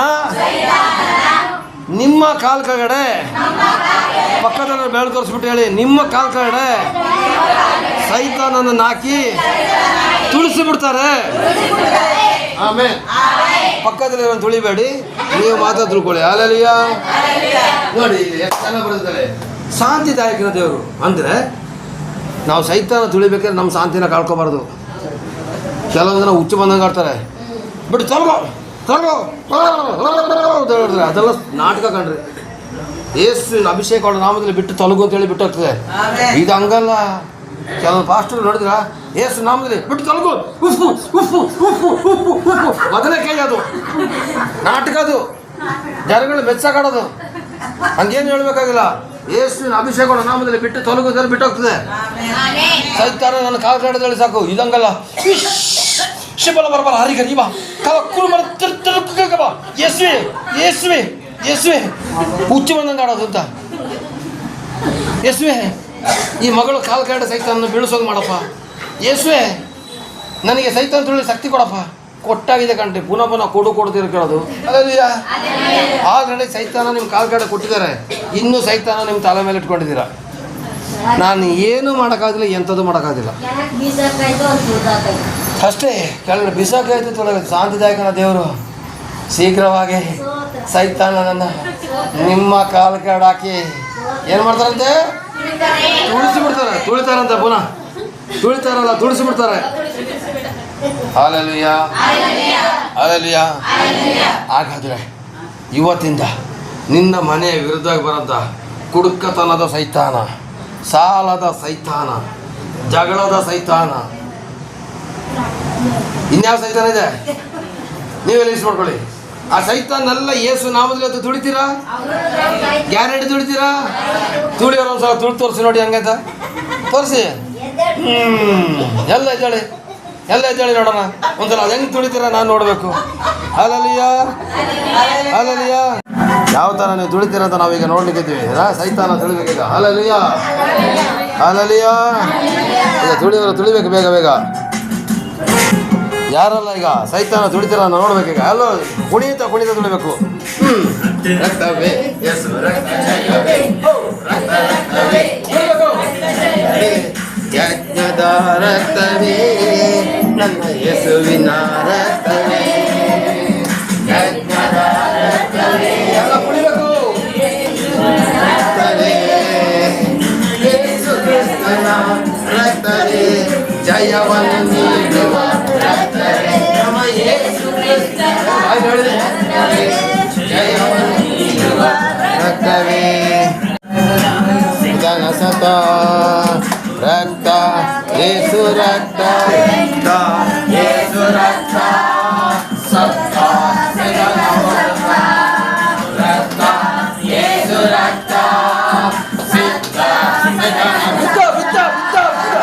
ರಕ್ತವೇ ಯೇಸು ರಕ್ತವೇ, ರಕ್ತ ರಕ್ತವೇ ಯೇಸು ರಕ್ತ ಜಯವೇ, ಯಜ್ಞದ ರಕ್ತವೇ ನಮ್ಮ ಯೇಸುವಿನ ರಕ್ತವೇ, ಯಜ್ಞದ ರಕ್ತವೇ ಯೇಸುವಿನ ರಕ್ತವೇ. ಹಲ್ಲೆಲೂಯ. ರಕ್ತವೇ ಯೇಸು ರಕ್ತ ಜಯವೇ. ಸತ್ತ ಅಂತ ಹೇಳ್ಬೇಡಿ, ಸೈತಾನ ಸತ್ತಿಲ್ಲ. ಹಾಡುಗಾರ ಬರೆದು ಸ್ವಲ್ಪ ಮಿಸ್ಟೇಕ್ ಮಾಡ್ದ. ಅವನಿಗೆ ಸಾವಿಲ್ಲ, ಅವನು ಕೂಡ ಆತ್ಮಸ್ವರೂಪಿ. ದೇವ್ರು ಹೆಂಗೆ ಆತ್ಮಸ್ವರೂಪನೋ ಹಂಗೆ ಮನುಷ್ಯರು ಆತ್ಮಸ್ವರೂಪಿನೇ, ಸೈತಾನನ ಆತ್ಮಸ್ವರೂಪಿನೇ. ಅವನಿಗೂ ಸಾವಿಲ್ಲ, ಅವನು ಬೀಳ್ತಾನೆ ಹೊರತು ಸಾಯೋದಿಲ್ಲ. ಹಲ್ಲೆಲೂಯ. ಅದಕ್ಕೆ ಬಿದ್ದ ಸೈತಾನ ಬಿದ್ದ. ಹಲ್ಲೆಲೂಯ. ಹಾಗಾದರೆ ಯೇಸು ಸ್ವಾಮಿ ಏನಕ್ಕೆ ಬಂದಿದ್ದಾರೆ? ಮರಣವನ್ನು ಜಯಿಸಲಿಕ್ಕೆ, ಮರಣಾಧಿಕಾರಿಯನ್ನು ಸೋಲಿಸಿ ನಮಗೆ ನಿನಗೆ ಜಯವನ್ನು ಕೊಡೋದಕ್ಕೋಸ್ಕರ ಯೇಸು ಬಂದರು ಪ್ರಿಯರೇ. ಹಲ್ಲೆಲೂಯ. ನನಗೆ ನಿನಗೆ ಏನು ಕೊಡ್ಲಿಕ್ಕೆ ಬಂದರು? ಜಯವನ್ನು ಕೊಡಲಿಕ್ಕೆ. Hallelujah hallelujah. ಹಾಗಾದರೆ ಜಯ ಯಾರಿಗೆಲ್ಲ ಬೇಕು? ಹಾಗಾದರೆ ಇನ್ನೊಂದು ಸಲ ನೀವೆಲ್ಲರೂ ಕೂಡ ಬಾಯಿ ಬಿಟ್ಟು ಹೇಳಿ. ರೋಮಪುರ 16:20 ಪ್ರಕಾರ ಶಾಂತಿದಾಯಕನಾದ ಯೇಸು, ಶಾಂತಿದಾಯಕನಾದ ದೇವರು ಶೀಘ್ರವಾಗಿ ಸೈತಾನನನ್ನು ನಿಮ್ಮ ಕಾಲುಗಳ ಕೆಳಗೆ ಹಾಕಿ ತುಳಿಸಿ ಬಿಡುವನು. ಈಗ ಪಕ್ಕದಲ್ಲಿರೋರಿಗೆ ಹೇಳಿ, ನಿನ್ನ ಮನೆಯಲ್ಲಿರೋ ಸೈತಾನನ ನಿನ್ನ ಕಾಲು ಕೆಳಗಡೆ ಏಸಪ್ಪ ಹಾಕಿದ್ದಾರೆ ಅಂತೇಳಿ ಪಕ್ಕದಲ್ಲಿ ಕೈ ಕೊಟ್ಟು ಹೇಳಿ, ನಿನ್ನ ಮನೆಯೊಳಗಡೆ ಸೈತಾನನ ನಿನ್ನ ಕೆಳಗಡೆ ಹಾಕಿದ್ದಾರೆ. ನೀನು ಬಂದು ಪಾಸ್ಟರ್ನ ಕೇಳಬೇಡ, ಪ್ರಾರ್ಥನೆ ಮಾಡಿ ಕೇಳಬೇಡ, ಪಕ್ಕದ ಮನೆಯ ಪ್ರಾರ್ಥನೆ ಮಾಡಿ ಕೇಳಬೇಡ, ನೀನೇ ಪ್ರಾರ್ಥನೆ ಮಾಡು. ಸೈತಾನ ಕಾಲು ಕೆಳಗಡೆ ಅಲ್ಲಲ್ಲಿಯ ನೀನೇ ಪ್ರಾರ್ಥನೆ ಮಾಡು. ಅಲ್ಲಲ್ಲಿಯ ಪಾಸ್ಟರ್ ಮಾತ್ರ ಸೈತಾನ ತುಳಿದಲ್ಲ, ಇವತ್ತು ನೀವು ಸೈತಾನ ತುಳಿತೀರಾ. ಸೈತಾನ ತುಳಿದ ಶಕ್ತಿ ನಿಮಗೆ ಕೊಟ್ಟಿದ್ದಾರೆ. ಅಲ್ಲಲ್ಲಿಯ ಸೈತಾನ ತುಳಿದ ಶಕ್ತಿ ನಿಮಗೆ ಕೊಟ್ಟಿದ್ದಾರೆ. ನೀನು ಕಾಲೇಜಲ್ಲಿ ಯಾರಿಗಾದ್ರೂ ಮೈ ಮೇಲೆ ದೆವ್ವ ಬಂದಾಗ ಹೋಗಿ ಕೈ ಇಟ್ಟು ಬಿಡಿಸ್ಬೋದು. ನೀನು ಹಾಸ್ಟೆಲಲ್ಲಿ ನಿಮ್ಮ ಮೇಸ್ಟ್ರಿಗೆ ಮೈ ಮೇಲೆ ಬಂದಾಗ ನೀನು ಕೈ ಇಟ್ಬಿಟ್ಟು ಓಡಿಸು, ಏಸು ನಾಮದಲ್ಲಿ ಹೋಗಿದ್ರೆ ಹೋಗ್ಬಿಡ್ತದೆ. ಅಷ್ಟು ಪವರ್ ಕೊಟ್ಟಿದ್ದಾರೆ ನಿನಗೆ. ಚಿಕ್ಕ ಮಕ್ಕಳಿಗೆ ಭಯಂಕರ ಪವರು, ಅದು ಗೊತ್ತಾ ನಿಮಗೆ? ದೊಡ್ಡವರು ಏನೇನೋ ಯೋಚನೆ ಮಾಡಿದ್ರೆ ಚಿಕ್ಕ ಮಕ್ಕಳ ಧೈರ್ಯದಲ್ಲಿ ಕೈ ಇಟ್ಬಿಡ್ತಾರೆ. ಏಸು ನಾಮದಲ್ಲಿ ಇದ್ದಲ್ಲಿ ಬಿಟ್ಟೋಗ್ಬಿಟ್ಟು ಮೇಲೆ ಇನ್ನು ಪ್ರತಿಯೊಬ್ಬರು ಪ್ರಾರ್ಥನೆ ನಿನ್ನೆ ಕರಿಬೇಕು. ಅಷ್ಟರ ಮಟ್ಟಿಗೆ ದೇವರು ಮಾಡ್ತಾರೆ. ಅಲ್ಲಲ್ಲಿಯ ಪ್ರೈಸ್ ದಿ ಲಾರ್ಡ್. ಆಮೇನ್ ಆಮೇನ್. ಆಯಿತು. ಹಾಗಾದರೆ ಪ್ರಿಯರೇ, ನಾವು ಇನ್ನೊಂದು ವಾಕ್ಯವನ್ನು ನೋಡಿ ದೇವರ ನಾಮನ ಮಹಿಮೆಪಡಿಸೋಣ. ಯೇಸು ಸ್ವಾಮಿ ಏನು ಹೇಳಿದ್ದಾರೆ ಅಂತಾರೆ, ಆಗಲೇ ನಾನು ನಿಮಗೆ ಹೇಳಿದೆ, ಅವ್ರನ್ನ ಕೊಲ್ಲಕ್ಕಾಗ್ತಾ ಇರಲಿಲ್ಲ. ಅವ್ರನ್ನ ಏನು ಮಾಡಿದ್ರು? ಮರಣನ ಅವರೇ ಕೊಟ್ಟರು. ಇನ್ಯಾರು ಕೊಟ್ಟಿದ್ದಲ್ಲ, ಅವರೇ ಕೊಟ್ಟರು. ಅದಲ್ಲದೇ ಇನ್ಯಾರಿಗೂ ಕೂಡ ಸಾಯಿಸೋಕೆ ಅವ್ರ ಕೈಲಿ ಆಗೋದಿಲ್ಲ. ಒಂದು ಎರಡನೇದು, ಮಹಾಯಾಜಕರ ಮುಂದೆ ಹಿರಿಯರ ಮುಂದೆ ನನ್ನ ಕೊಲ್ತಾರೆ, ನಾನು 3 ದಿವಸ ಎದ್ದು ಬರ್ತೇನೆ ಅಂತ ಕೂಡ ಯೇಸು ಸ್ವಾಮಿ ಹೇಳಿದ್ರೆ ನಾನು ತಿಳಿಸ್ಕೊಟ್ಟೆ. ಅವ್ರು ಎದ್ದು ಬಂದದ್ದು ಯಾಕೆ? ಸೈತಾನನನ್ನು ಮರಣದಿಂದಲೇ ಮರಣಾಧಿಕಾರಿಯನ್ನು ನಾಶ ಮಾಡೋದಕ್ಕೋಸ್ಕರ ಅವ್ರು ಬಂದರು. ಇವತ್ತು ನಿನ್ನ ಜೀವಿತದಲ್ಲಿ ಸೈತಾನನ ಯಾವ ಆಟಗಳು ನಡೆಯೋದಿಲ್ಲ ಪ್ರಿಯರೇ. ಇದೊಂದು ನಮ್ಮ ಮನಸ್ಸಲ್ಲಿ ಇಟ್ಕೊಳ್ಳಿ. ಹಾಗೇನೆ ಯೇಸು ಸ್ವಾಮಿ ಇನ್ನೊಂದು ಮಾತು ಕೂಡ ಹೇಳ್ತಾರೆ. ಯೋಹಾನ 11:25-26 ತೆಗೆದುಕೊಂಡು ದೇವರ ನಾಮನ ಮಹಿಮೆಪಡಿಸೋಣ. ಯೋಹಾನ 11ನೇ ಅಧ್ಯಾಯ 25ನೇ ವಾಕ್ಯ ಮತ್ತು 26ನೇ ವಾಕ್ಯ ಓದಿ.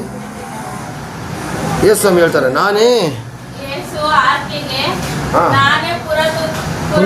ಪುನರುತ್ಥಾನವು ಜೀವವು ಆಗಿದ್ದೇನೆ. ನನ್ನನ್ನು ನಂಬುವವನು ಸತ್ತರೂ ಬದುಕುವವನು. ನನ್ನನ್ನು ನಂಬುವವನು ನೀವು ದೇಹದಲ್ಲಿ ಸಾಯ್ತೀರಾ, ಆದರೆ ಆತ್ಮದಲ್ಲಿ ಬದುಕ್ತೀರಾ ಕಣ್ರಿ. ಎಂಥ ಭಾಗ್ಯ ನೋಡಿ. ಸತ್ರು ಬದುಕ್ತಾರೆ ಅಂದ್ರೆ ಅರ್ಥ ಸಾಯೋದಂತ ಗ್ಯಾರಂಟಿ, ಹಂಗೇನೆ ಪುನಃ ಬದುಕಿ ಬರೋದಂತ ಗ್ಯಾರಂಟಿ. ಇದಕ್ಕೆ ನೀವು ಸಾಕ್ಷಿ ಹೇಳ್ತೀನಿ ಕೇಳಿ. ಪಕ್ಕದ ಮನೆ ಜಯಮ್ಮ ಸತ್ತು ಹೋದ್ರು ಅಂತ ಹೇಳ್ತೀವಿ ನಾವು. ಏನು ಹೇಳ್ತೀವಿ? ಪಕ್ಕದ ಮನೆಯಲ್ಲಿ ಜಯಮ್ಮ ರಾಮಕೃಷ್ಣ ಸತ್ತು ಹೋದ ಅಂತ ಹೇಳ್ತೀವಲ್ಲ.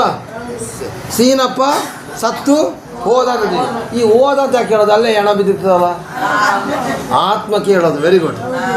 ದೇಹಕ್ಕೆ ಹೆಸರಲ್ಲ, ಆತ್ಮಕ್ಕೆ ಹೆಸರು. ಸೀನಪ್ಪ ಸಾಯುವವರೆಗೆ ಜೀವದಲ್ಲಿರ್ತಾನೆ, ಸತ್ತ ಮೇಲೆ ಅವನಿಗೆ ಹೆಣ ಅಂತ ಹೇಳೋದು. ಹೆಣ ತಗೊಂಬಂತಾರ ಅಂತ ಕೇಳಿದ್ರೆ ಸೀನಪ್ಪನ ತಗೊಂಬಂತಾರ ಅಂತ ಯಾರು ಹೇಳೋದಿಲ್ಲ. ನಿಜಾನ?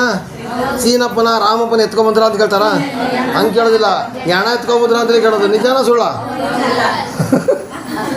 ಅರ್ಥ ಆಗ್ತಾನೆ? ಸ್ವಲ್ಪ ಚೆನ್ನಾಗಿ ಅರ್ಥ ಮಾಡ್ಕೊಳ್ಳಿ. ಇನ್ನೊಂದು ಹೇಳ್ತೀನಿ, ಹೆಣನೇ ಎತ್ಕೊಂಬಂದ್ರ ಅಂತ ಕೇಳ್ತಾರೆ ಹೊರತು ಸೀನಪ್ಪನ, ಚಂದ್ರಪ್ಪನ, ರಾಮಪ್ಪನ ಎತ್ಕೊಂಬಂದ್ರ ಅಂತ ಕೇಳೋದಿಲ್ಲ. ಅವನು ಹೆಣಾಗ್ಬಿಟ್ಟ. ಆಗ ಸತ್ತು ಹೋದ ಅಂತಂದರೆ ಸತ್ತ ಓಕೆ, ಹೋದ ಯಾಕೆ? ಹೋದಂದರೆ ಅಲ್ಲಿ ಅವನ ಆತ್ಮ ಹೋಗ್ತದೆ ನೋಡಿ, ಸಾಯ್ತದೆ. ದೇಹದಲ್ಲಿ ಸತ್ರು ಆತ್ಮದಲ್ಲಿ ಬದುಕೋದು. ನೆಕ್ಸ್ಟ್ ಓದಪ್ಪ. ಮತ್ತು ಬದುಕುತ್ತಾ ನನ್ನನ್ನು ನಂಬುವ ಪ್ರತಿಯೊಬ್ಬನು ಎಂದಿಗೂ ಸಾಯುವುದಿಲ್ಲ. ಎಂದಿಗೂ.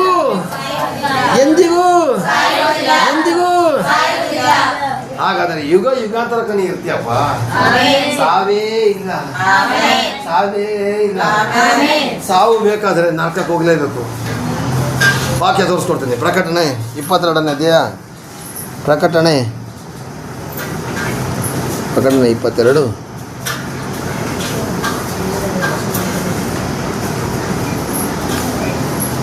ಯಾವುದು ಅಂತ ನೋಡಿ. ಈಗ ಸತ್ತರು ಬದುಕ್ತಾನೆ ಅಂತ ಹೇಳೋದು ಕೇಳಿದಿರಲ್ಲ. ಈಗ ಮರಣ ಯಾವುದು ಅಂತ ನೋಡಿ. 21ನೇ ಅಧ್ಯಾಯ 8ನೇ ವಾಕ್ಯವನ್ನು ನೋಡಿ. 8ನೇ ವಾಕ್ಯ ತೆಗೀರಿ ಅಲ್ಲ. 8ನೇ ವಾಕ್ಯ ಓದಿ. ಯಾರ್ಯಾರಿಗೆ ಮರಣ ಬರ್ತದೆ ನೋಡಿ. ಆದರೆ ಏಡಿಗಳು, ನಂಬಿಕೆ ಇಲ್ಲದವರು, ಅಸಹ್ಯವಾದ ಕೆಲಸಗಳಲ್ಲಿ ಸೇರಿದವರು, ಅಸಹ್ಯವಾದದ್ದರಿಂದ ಸೇರಿದವರು, ಕೊಲೆಗಾರರು, ಜಾರರು, ಮಾಟಗಾರರು, ವಿಗ್ರಹಾರಾಧಕರು, ಎಲ್ಲ ಸುಳ್ಳುಗಾರರು, ಇವರಿಗೆ ಸಿಕ್ಕುವ ಪಾಲು ಬೆಂಕಿ ಗಂಧಕಗಳಿರುವ ಕೆರೆಯೇ. ಅದು ಎರಡನೆಯ ಮರಣವು. 1ನೇ ಮರಣ ದೇಹದಲ್ಲಿ, 2ನೇ ಮರಣ ಯಾವುದು ಗೊತ್ತಾ? ಬೆಂಕಿ. ಅರ್ಥ ಆಗ್ತಿದೆಯಾ? ಆಗಲಿಂದನೇ ಇದೇನಪ್ಪ ಜೀವ ಸಿಗ್ತದೆ, ಸತ್ರು ಬದುಕ್ತಾನೆ ಅಂತ ಹೇಳಿದ್ರೆ ಆಗ ಬದುಕೋದ್ರೆ ಮರಣ ಯಾವುದು ಅಂತ ನಿಮಗೆ ಡೌಟ್ ಇತ್ತಲ್ವ, ಅದಕ್ಕೆ ಡೌಟ್ ಕೊಡ್ತದೆ ನೋಡಿ. ಇವರಿಗೆ ಸಿಕ್ಕುವ ಪಾಲು ನೋಡಿ, ಏಡಿಗಳು, ನಂಬಿಕೆ ಇಲ್ಲದವರು, ಅಸಹ್ಯವಾದಂಥ ಕೆಲಸಗಳಲ್ಲಿ ಸೇರುವವರು, ಕೊಲೆಗಾರರು, ಜಾರರು, ಮಾಟಗಾರರು, ವಿಘ್ನರಾಜರು, ಎಲ್ಲ ಸುಳ್ಳುಗಾರರು, ಇವರಿಗೆ ಸಿಕ್ಕುವ ಪಾಲು ಬೆಂಕಿ ಮತ್ತು ಗಂಧಕ ಅಂದರೆ ಆ್ಯಸಿಡ್, ಬೆಂಕಿ ಗಂಧಕಗಳು ಉರಿಯುವಂಥ ಕೆರೆ. ಅದು ಎರಡನೆಯ ಮರಣ ಅಂದರೆ ಒಂದನೇ ಮರಣ ದೇಹದಲ್ಲಿ ಅನುಭವಿಸ್ತಾರೆ, ಎರಡನೇ ಮರಣ ಆತ್ಮದಲ್ಲಿ ಅನುಭವಿಸ್ತಾರೆ. ಆತ್ಮದಲ್ಲಿ ಅನುಭವಿಸಿದ್ರು ಕೂಡ ಆತ್ಮಕ್ಕೆ ಸಾವಿಲ್ಲ ಪ್ರಿಯರೇ. ಮರಣನೇ ಬೇರೆ, ಸಾವೇ ಬೇರೆ. ಮರಣ ಅಂತಂದರೆ ಯಾವುದು ನರಕದ ಬೆಂಕಿಲಿ ಬೇಯ್ತಾ ಇರಬೇಕು ನೋಡಲಿ, ಬೆಂಕಿ ಉರಿಯುವಂಥ ಕೆರೆಯಲ್ಲಿ ಇರಬೇಕಂತ ಪ್ರಿಯರೇ. ಕೈಗೆ ಒಂದು ಚಿಕ್ಕದಾಗಿ ಸ್ಟವ್ ಹತ್ಕೊಬಿಟ್ಟಿದ್ದಕ್ಕೆ ನನ್ನ ಫ್ರೆಂಡ್ ಹುಡುಗಿ ನಿನ್ನೆ ಡ್ಯೂಟಿಲಿದ್ದಾಳೆ, ಅವಳು ನಿನ್ನೆ ಸ್ಟವಲ್ಲಿ ಬೆಂಕಿ ಹಚ್ಕೊಂಡು ಬಾಯಿಲ್ ಹಾಕೊಂಡು ಚಿಪ್ತಾಯಿದ್ರು. ಯಾಕವ ಚಿಪ್ತಾ ಇದ್ದಾರೆ? ಬೆಂಕಿ ಸುಟ್ಕೊಬಿಟ್ಟಿದ್ರು. ಚಿಕ್ಕ ಬೆಂಕಿನೇ ನಮಗೆ ತಡ್ಕೊಳಕ್ಕಾಗೋದಿಲ್ಲ ಅಂದರೆ ಬೆಂಕಿ ಉಗುಳಂಥ ಕೆರೆಯಲ್ಲಿ ಪರ್ಮನೆಂಟಾಗಿ ಯುಗಾಂತರಕ್ಕೂ ನಾವು ಅದರೊಳಗಡೆ ಇರಬೇಕಾದ್ರೆ ಹೆಂಗಿರಬೇಕು ಪ್ರಿಯರೇ? ನಾವು ಯೋಚನೆ ಮಾಡಿ. ಅದು ಬೇಕಾ? ಅದಕ್ಕೇನೆ ಸ್ವಾಮಿ ಹೇಳಿದ್ದು, ನನ್ನನ್ನು ನಂಬೋನು ಸತ್ತರು ಬದುಕ್ತಾರೆ ಅಂದರೆ ಪರಲೋಕದಲ್ಲಿ ಬದುಕ್ತಾರೆ, ಆದರೆ ನರಕದಲ್ಲೇ ಸಾಯ್ತಾ ಇರ್ತಾರೆ. ಇನ್ನೂ ಒಂದು ಮಾತು ಹೇಳ್ಬಿಡ್ತೀನಪ್ಪ, ಕೇಳಿಸ್ಕೊಳ್ಳಿ. ಅಯ್ಯೋ ಅವನಿಗೆ 90 ವಯಸ್ಸಾಯಿತು, 3 ವರ್ಷದಿಂದ ಬೆಡ್ಡಲ್ಲೇ ಇದ್ದಾನೆ, ಅವನು ಬದುಕಿದ್ರು ಸತ್ತಂಗೆ ಅಂತ ಹೇಳೋದು ಕೇಳಿದ್ದೀರಾ? ಹಂಗೇನೆ ಅವನು ಬದುಕಿರ್ತಾನೆ ಆದರೂ ಸತ್ತಂಗೆ ಬದುಕಿದ್ದಾನೆ ಪಾಪ. 3 ವರ್ಷದಿಂದ ನೆಳ್ಳಾಡ್ತಿದ್ದಾನೆ ಪಾಪ, ಸೊಸೆಗೂ ಕಷ್ಟ. ಅವ್ನು ಸತ್ತೇ ಹೋಗಿದ್ರೆ ಒಳ್ಳೇದು, ಬದುಕಿದ್ರು ಸತ್ತಂಗೆ ಕಾರಣ. ಸತ್ತೋಗ್ಲಿದ್ದು ಪ್ರಾರ್ಥನೆ ಮಾಡಿದಿರ್ತಾರೆ, ಬದುಕಿದ್ರು ಸತ್ತಂಗೆ. ಹಂಗೆ ನೀವು ಅಲ್ಲಿ ಬದುಕಿರ್ತೀರ, ಅದು ಸತ್ತಂಗೆ. ನೋಡಿ ಅಲ್ಲಿ ಬೆಂಕಿ ಗಂಧಗಳು ಉರಿಯ ಕೆರೆಯೇ, ಅದು ಎರಡನೇ ಮರಣ. ಹಾಗಾದರೆ ಮರಣ ಬೇಡ ಪ್ರಿಯರೇ, ನಮಗೆ ಸಿಗೋದಿಲ್ಲ ಬಿಡಿ. ಅಲ್ಲಲ್ಲಿಯ ಹಾಗಾದರೆ ಜೀವ ಬೇಕಾದರೆ ನಾವು ಪುನಃ ಯೋಹಾನ 11ನೇ ಅಧ್ಯಾಯಕ್ಕೆ ಬರೋಣ. ನಾವು ಪುನಃ ಯೋಹಾನ 11ನೇ ಅಧ್ಯಾಯ 25ನೇ ವಾಕ್ಯಕ್ಕೆ ಬರೋಣ. ಇಲ್ಲಿ ಸ್ವಾಮಿ ಗ್ಯಾರಂಟಿ ಕೊಡ್ತಾ ಇದ್ದಾರೆ ನಿಮಗೆ ನನಗೆ, ನಾನೇ ಪುನರುತ್ಥಾನವು, ನಾನೇ ಜೀವವಾಗಿದ್ದೇನೆ, ನನ್ನನ್ನು ನಂಬುವವನು ಸತ್ತರೂ ಬದುಕು ಅಂದರೆ ಈ ಲೋಕದ ಪಾಲಿಗೆ ಸಾಹಿತ್ಯ, ಆದರೆ ಯೇಸುಗೋಸ್ಕರ ಜೀವಿಸ್ತೀಯ. ಇವತ್ತೇ ತೀರ್ಮಾನ ಮಾಡಿದ್ರೆ ಮಾತ್ರ, ಇನ್ನು ನನಗೆ ಅದು ಬೇಕು ಇದು ಬೇಕು, ಅಲ್ಲಿಗೆ ಹೋಗ್ತೀನಿ ಇಲ್ಲಿಗೆ ಹೋಗ್ತೀನಿ ತಗೊಂಡು ಹಿಂಗೆಲ್ಲ ಕಟ್ಕೊಂಡ್ಬಂದ್ರೆ ನಾವು ಏನು ಮಾಡ್ಕೊಳಕ್ಕಾಗೋದಿಲ್ಲ. ಯೇಸುಗೋಸ್ಕರ ಜೀವಿಸೋದಾದ್ರೆ ಮಾತ್ರ ನಮಗೆ ಅದ್ಭುತ. ಅಲ್ಲ ನೆಕ್ಸ್ಟ್ ಅಲ್ಲಿ ನೋಡಿರಿ, ಮತ್ತು ಬದುಕುತ್ತಾ ನನ್ನನ್ನು ಎಂದಿಗೂ ಪಕ್ಕದಲ್ಲಿ ಕೈ ಕೊಟ್ಬಿಟ್ಟು ಹೇಳು, ನಾನು ಯಾವತ್ತೂ ಸಾಯೋದಿಲ್ಲ, ಸಾಯಿ ಅಂತ ಹೇಳ್ಬೇಡ ಅಂತ ಹೇಳು. ತಂದೆ ಹೋಗೆ ಸಾಯಿ, ಹೋಗೆ ಸತ್ತೋಗೋ ಅಂತ ಹೇಳ್ತಾರೆ. ಇವಾಗ ಹೇಳಿ ಕೈ ಕೊಟ್ಟು ಹೇಳಿ, ನೀನು ಸಾಯಿ ಅಂತಾರೆ, ನಾನು ಸಾಯೋದಿಲ್ಲ, ನಾನು ಆಲ್ರೆಡಿ ನನಗೆ ನಿತ್ಯ ಜೀವ ಇದೆ.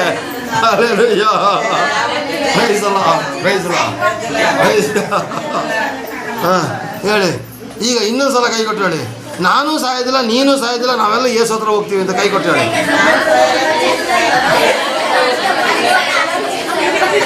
ಹಲ್ಲೆಲೂಯ.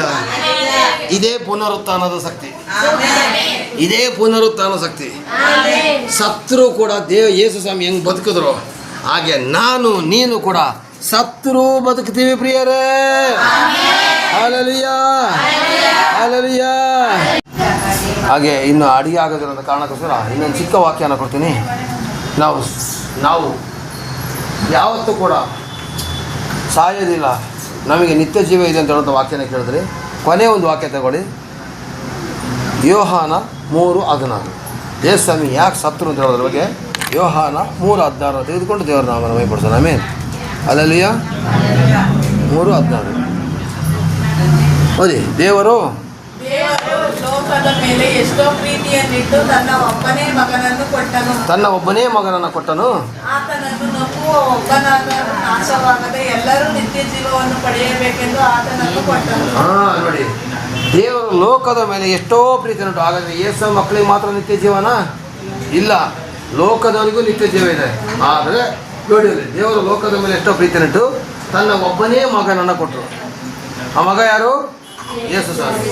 ಆತನನ್ನು ನಂಬುವ ಒಬ್ಬನಾದರೂ ನಾಶವಾಗದೆ. ಯೇಸು ಸ್ವಾಮಿನ ಯಾರೆಲ್ಲ ಇವತ್ತು ನೀವು ನಂಬ್ತಿರೋ ನಿಮಗೆ ನಾಶನ ಇಲ್ಲ, ನಿಮಗೆ ನರಕ ಇಲ್ಲ. ಗ್ಯಾರಂಟಿ ಹೇಳ್ತಿದ್ದೀನಿ, ನಿಮಗೆ ನಾಶ ಇಲ್ಲ, ನರಕ ಇಲ್ಲ. ನಮ್ಮ ಮಾನ್ಯ ಪುಟ್ಟಿ ಅವ್ರ ಕುಟುಂಬನ ಬದಲಾವಣೆ ಮಾಡೋಕ್ಕೆ ಎಷ್ಟು ಟ್ರೈ ಮಾಡ್ತಾರೆ ಗೊತ್ತಾ? ಅವಳಿಗೆ ನಿಜವಾಗಿ ನರಕ ಇಲ್ಲ. ಅವಳು ಎಷ್ಟು ಪ್ರಯತ್ನ ಪಡ್ತಾರೆ ನನಗೆ ಗೊತ್ತು. ನಾನು ಅದಕ್ಕೆ ವಸಂತನಿಗೆ ಫೋನ್ ಮಾಡಿದೆ, ಹೇಳಿದೆ ಮಾನ್ಯನ ಮಾತ್ರ ಬಿಡದೇ ಕರ್ಕೊಬ. ದಮ್ಮ ಇದ್ರೆ ನಮ್ಮ ಮಾನ್ಯ ಬೇಕೇ ಬೇಕು. ಮಾನ್ಯನ ಕರ್ಕೊ. ಯಾಕೆ ಗೊತ್ತಾ? ಅವಳಿಗೆ ಈಗ ಸ್ವಲ್ಪ ಚಂಚಲ ಮನಸ್ಸಿರ್ಬೋದು, ವಯಸ್ಸು ಚಿಕ್ಕದು, ಆದರೆ ದೊಡ್ಡವಳಾದ್ಮೇಲೆ ದೊಡ್ಡ ಸೇವಕಿಗೆ ಬರ್ತೀಯ, ಗ್ಯಾರಂಟಿ ಬರ್ತೀಯ. ಇಡೀ ಮಲ್ಲೂರು ಗ್ರಾಮನೇ ನಿನ್ನ ಕಂಟ್ರೋಲಿಗೆ ಬರ್ತೇನೆ ಮಗಳೇ. ನಾ ಬರೆದು ಕೊಡ್ತೀನಿ, ನೋಡ್ಕೋಬೇಕಿದೆ. ಅಲ್ಲೆಲ್ಲೂಯಾ. ಅಲ್ಲಿ ನೋಡಿ, ಆತನ ನಂಬು ಒಬ್ಬನಾದರೂ ನಾಶವಾಗಿದೆ. ನೀವೆಲ್ಲ ನಂಬಿದ್ರೆ ತಾನೆ ನಿಮಗೆ ನರ್ಕ ಇಲ್ಲ, ನಾಶನ ಇಲ್ಲ. ಯಾಕೊತ್ತಾ? ನಿಮ್ಮ ಪಾಪನ ಡೈಲಿ ಹೇಳ್ಕೊಂಡು ಹೋಗ್ಕೊಳ್ಳಿ, ದಿನ ಹೇಳ್ಕೊಡ್ರಿ. ಏನಾಗುತ್ತೆ, ನನ್ನ ಜೊತೆ ಹೇಳಿದ್ರೆ ನಾನು ಬೇಗ ನಿಮ್ಮ ಅಮ್ಮನಿಗೆ ಪಿಟ್ಟಿಗೆ ಇಟ್ಬಿಡ್ತೀನಿ. ಲಿಖಿತ ಹಿಂಗೆ ಮಾಡಿದ್ಲ ಅಂತ ಹೇಳಿ, ಲಕ್ಷ್ಮಿ ಹಿಂಗೆ ಮಾಡಿದ್ಲ ಅಂತ ಪಿಟ್ಟಿಗೆ ಇಟ್ಬಿಡ್ತೀನಿ. ನಿಜ ಅಲ್ವಾ?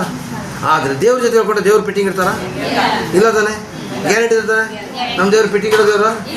ಹಂಗಾದ್ರೆ ದೇವ್ರ ಜೊತೆ ಪಾಪನ ಒಪ್ಕೊಳ್ಳಿ. ಒಪ್ಕೊಂಡು ಆ ಪಾಪದಿಂದ ಬಿಟ್ಟು ಹೊರಗಡೆ ಬನ್ನಿ. ಮದುವೆಗಿಂತ ಮುಂಚಿತವಾಗಿ ಸಂಬಂಧ ಇಟ್ಕೋಬಾರ್ದು. ಸಂಬಂಧ ಇಟ್ಕೊಬಿಟ್ಟಿದ್ರೆ ಕ್ಷಮಾಪಣೆ ಕೇಳ್ಕೊಡಿ. ಕಾಲೇಜಲ್ಲಾಗಲಿ, ಸ್ಕೂಲಲ್ಲಾಗಲಿ, ಅಥವಾ ನಿಮ್ಮ ಜೀವಿತದಲ್ಲಾಗಲಿ ಸಾರಿ ಕೇಳ್ಕೊಡಿ, ಬಿಟ್ಬಿಡಿ. ಮದುವೆ ಆದಮೇಲೆ ಇಟ್ಕೋಬಾರ್ದು.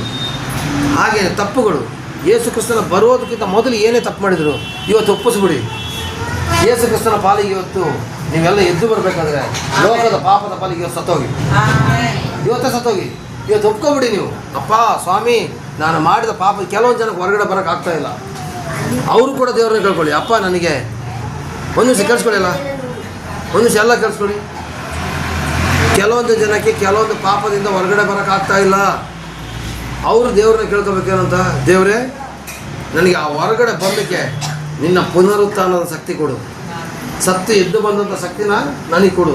ನನ್ನ ಜೀವನದಲ್ಲಿ ಇಂಥ ವಿಷಯದಲ್ಲಿ ನಾನು ಸತ್ತೋಗ್ತಾ ಇದ್ದೀನಿ, ನನಗೆ ಆ ಶಕ್ತಿನ ಕೊಡೋದಕ್ಕೆ ಕೇಳಿ ದೇವರು ಕಾಪಾಡ್ತಾರೆ. ನಾಶ ಹೋಗಿದೆ, ಎಲ್ಲರೂ ನಿತ್ಯ ಜೀವನ ಪಡೆಯಬೇಕು ಅಂತ ಆತನ ಕೊಟ್ಟನು. ಹಾಗಾದರೆ ಪ್ರಿಯರೇ, ನಾವೊಂದು ಕೆಲಸ ಮಾಡೋಣ. ನಾವು ಇವತ್ತು ಲೋಕದ ಪಾಲಿಗೆ, ಪಾಪದ ಪಾಲಿಗೆ ಇವತ್ತೇ ಸತ್ತೋಗೋಣ, ಮಾತಿಲ್ಲ. ಯಾಕೆ? ಆಸೆ ಆಸೆ, ಅದಕ್ಕೆ ಇವತ್ತೇ ಸತ್ತೋಗೋಣ. ಅಂದರೆ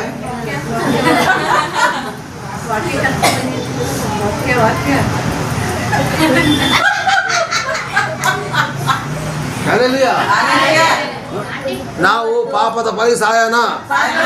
ಗ್ಯಾರಂಟಿನಾ? ಯೇಸು ಸ್ವಾಮಿ ನಮ್ಮ ಪಾಪಕ್ಕೋಸ್ಕರ ಹೆಂಗ್ ಸತ್ರು ಹಾಗೆ ನಾವು ಈಗ ನಮ್ಮದೇ ಪಾಪಕ್ಕೋಸ್ಕರ ಸಾಯೋಣ. ಯೇಸು ಸ್ವಾಮಿ ಸತ್ತು ಹೆಂಗ್ ಎದ್ದು ಬಂದ್ರು ಹಾಗೆ ನಾವು ಪರಲೋಕದ ಪಾಲಿಗೆ ಎದ್ದು ಬರೋಣ. ನಿತ್ಯ ಜೀವ ಬೇಕಾದರೆ ಪ್ರತಿನಿತ್ಯ ವಾಕ್ಯಕ್ಕೆ ಬನ್ನಿ, ಪ್ರತಿ ವಾರ ಸಭೆಗೆ ಬನ್ನಿ.